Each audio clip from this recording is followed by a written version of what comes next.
नमस्कार, मैं हूं आपका दोस्त विजय विद्रोही और आप देख रहे हैं अनकट। एकनाथ शिंदे ने तो ले ली है मुख्यमंत्री पद की शपथ और उधर देवेंद्र फडणवीस की 30 की जो कसक है वो बढ़ गई है। उद्धव ठाकरे की बात करें तो उनकी सारी ठसक चली गई है और शरद पवार की बात करें तो उनके जो सियासी पांव है उसमें राजनीति की लचक आ गई। तो कुल मिलाकर पहले बात करते हैं एकनाथ शिंदे की। आज से 30 साल पहले जब थाने की सड़कों पर, मुंबई की सड़कों पर एकनाथ शिंदे ऑटो ले जा रहे थे और ऑटो चला रहे थे, तो हो सकता है कि एक आध बार वो मंत्रालय के आगे से भी गुजरे हों, वहां कोई सवारी को भी छोड़ा हो, और मंत्रालय वो जहां मुख्यमंत्री बैठता है। तब क्या शिंदे ने कभी सपने में भी सोचा था कि किसी दिन वो महाराष्ट्र जैसा देश का इतना संपन्न राज्य, उसके मुख्यमंत्री बनेंगे? अब जब मुख्यमंत्री बन गए हैं तो वो क्या सोच रहे होंगे कि बीजेपी ने मुख्यमंत्री क्यों बनाया? क्या शासन करने के लिए बनाया है? क्या जनता की सेवा करने के लिए बनाया है? या फिर एकनाथ शिंदे का काम है मुख्यमंत्री बनकर उद्धव ठाकरे की शिवसेना को तहस नहस कर देना, उसमें और तोड़ फोड़ कर देना? विधायक लेकर गए हैं 40, अब 18 जो लोकसभा के सांसद हैं और 3-4 जो राज्यसभा के सांसद हैं उन पर नजर है, जिला प्रमुख पर नजर होगी, जिला अध्यक्षों पर नजर होगी, शाखा प्रमुख पर नजर होगी, और जो महिलाओं का और जो कामगार सेना है, इन सब में तोड़ फोड़। तो शिंदे को ये सब काम करने होंगे। कर पाएंगे? पहली चुनौती तो उनके पास यही है कि बीएमसी के चुनाव में वो बीजेपी को सत्ता दिलाने में कामयाब हो। अब आप कहेंगे कि इसमें क्या मुश्किल है, शिंदे भी शिव सैनिक हैं, पुराने शिव सैनिक हैं, खांटी शिव सैनिक हैं, थाने से हैं, तो क्या हुआ? बस यही पेच है कि थाने और उसके आसपास रायगढ़ और सतारा से ज्यादा कोई विस्तार उस रूप में नहीं है, और मुंबई के अंदर अभी भी उद्धव ठाकरे के शिव सैनिक और उनके विधायक और उनके सांसद अच्छी खासी तादाद में है। तो बीजेपी एक चुनौती रखेगी या रख दी होगी एकनाथ शिंदे के सामने कि साहब आपको तो ये काम तो करना ही है, और बीएमसी में तो बीजेपी को अगर नहीं जितवाया तो फिर आपको मुख्यमंत्री बनाने का फायदा ही क्या? अब मुख्यमंत्री बन गए लेकिन फ्री हैंड नहीं दे रही बीजेपी को मालूम है कि जो आदमी 2 दशक 2.5 दशक तक शिवसेना के साथ रहने पर के बावजूद शिवसेना को तोड़कर उनके साथ आ सकता है, तो उनको तोड़कर कहीं और जा सकता है, वापस भी जा सकता है।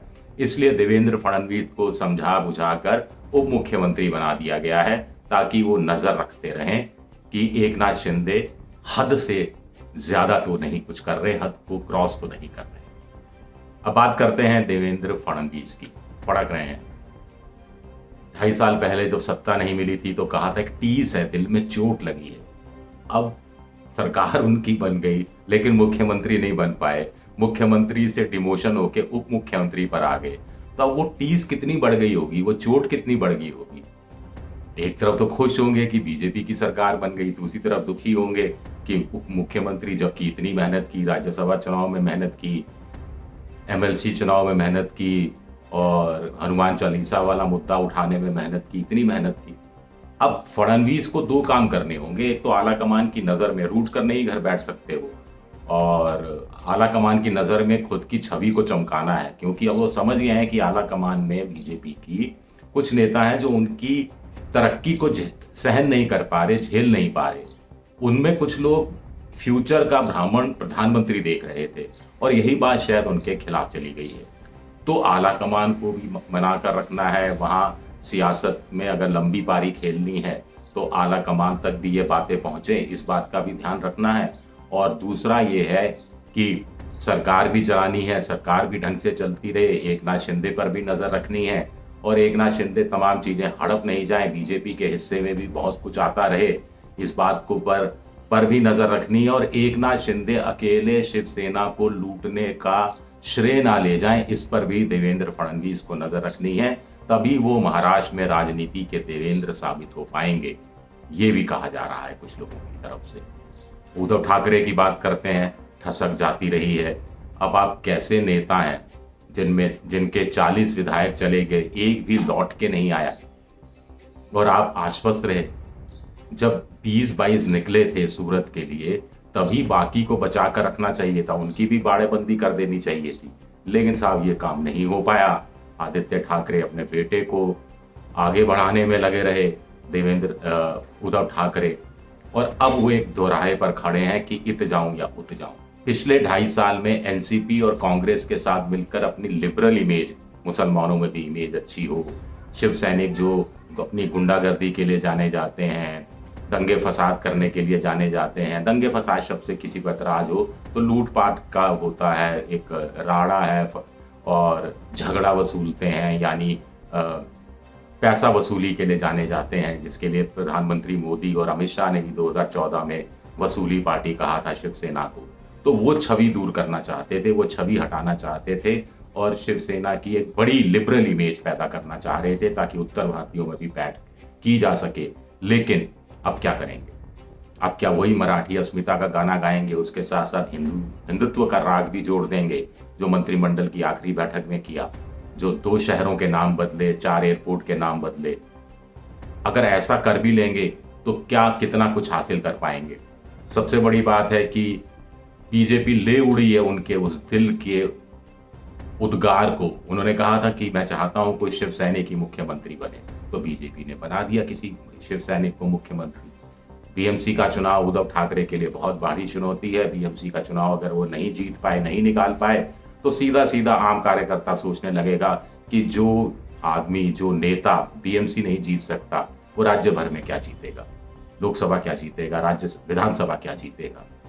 स्वाभाविक है उसका असर पड़ेगा। हाँ, उद्धव ठाकरे इस बात से थोड़ा संतुष्ट हो सकते हैं कि जो 40 विधायक गए हैं उनमें से 21 पर आपराधिक मामले दर्ज हैं, खुद शिंदे पर 18 मामले दर्ज हैं। इसको वो पॉलिटिकल पॉइंट बनाने की कोशिश कर सकते हैं, मुद्दा बनाने की कोशिश कर सकते हैं। जो 40 गए हैं उसमें से 15 पहली बार के एमएलए हैं, यानी उनकी कोई ज़्यादा औकात नहीं है, सियासी औकात नहीं है, बहुत ज़्यादा ज़मीन नहीं है। वो ऐसे एमएलए हैं जिनको शिव सैनिकों ने, लोकल शिव सैनिकों के बल पर जीते हैं, अपने दम पर नहीं जीते हैं। तो ये एक अच्छी चीज़ है कि नई फौज वो इकट्ठी कर सकते हैं, नए रंगरूटों को सामने ला सकते हैं और उनको राजनीति में मौका दे सकते हैं चेहरा चमकाने का। 16 ऐसे ज़रूर हैं जो थोड़े अनुभवी हैं, लेकिन 5 ऐसे हैं विधायक जो कि शिंदे के साथ गए हैं, जिनकी कोई लीनिंग शिवसेना के साथ थी ही नहीं। तो यहाँ कुछ गुंजाइश क्या निकलती है उद्धव ठाकरे के लिए, लेकिन सबसे पहले तो उनको तय करने पड़ेगा कि एनसीपी और कांग्रेस के साथ मिलकर आगे गठबंधन को जारी रखना है। गठबंधन यानी विपक्ष का भी गठबंधन होता ही है, और मिलकर विधानसभा, लोकसभा का चुनाव लड़ना है, या हिंदुत्व के मुद्दे पर और मराठी अस्मिता के मुद्दे पर निकल जाना है, अलग राह ले लेनी है और फिर बीजेपी और शिंदे से टकराना है। अकेले टकराना आसान होगा या एनसीपी, शरद पवार और कांग्रेस के साथ मिलकर टकराना आसान होगा, ये तय करना है। शरद पवार की बात करें तो बुढ़ापे में देखिए आदमी कोई विधुर हो जाए तो बड़ी मुश्किल के दौर से गुजरता है। तो शरद पवार की भी आखिरी दिनों में यही हालत हो गई है कि वो सियासी रूप से विधुर हो गए हैं। सत्ता नाम की बहू उनके हाथ से निकल गई है, हम कह सकते हैं। तो ऐसे में वो छटपटा रहे होंगे। बेटी को स्थापित करना चाहते थे, वो मिशन भी अधूरा रह गया। शिवसेना अगर कमज़ोर होती है तो शरद पवार को कुछ जगह सियासी फ़ायदा ज़रूर मिलता है, क्योंकि बहुत सी ऐसी जगह है जहां पर शिवसेना और एनसीपी यही मुकाबले में रहते हैं, यही आपस में लड़ते हैं। लेकिन इसमें दूसरा चक्कर भी है कि अभी तक देखा गया था कि शरद पवार शिवसेना के साथ, चाहे बाल ठाकरे हों चाहे उद्धव ठाकरे के साथ, एक अपनी जुगलबंदी करते रहे हैं। जुगलबंदी, सियासी जुगलबंदी इस लिहाज से कि जब बाल ठाकरे मुश्किल में पड़े या उद्धव ठाकरे मुश्किल में पड़े तो सहारा देने के लिए शरद पवार मिल गए। जब शरद पवार मुश्किल में पड़े, किसी सियासी मुश्किल में पड़े, तो सहारा देने के लिए बाल ठाकरे मिल गए, सहारा देने के लिए उद्धव ठाकरे भी मिल गए। भले ही उद्धव ठाकरे का कंधा कुछ कमजोर रहा हो, लेकिन अब क्या करें? और उद्धव ठाकरे ने हाथ झटक लिया तो क्या करेंगे? और दूसरा, अब शरद पवार के लिए बेहद बेहद जरूरी हो गया है कि कांग्रेस का हाथ थामे रहे। कांग्रेस का हाथ भी छटक गया तो शरद पवार बिल्कुल हाशिए पर आ जाएंगे।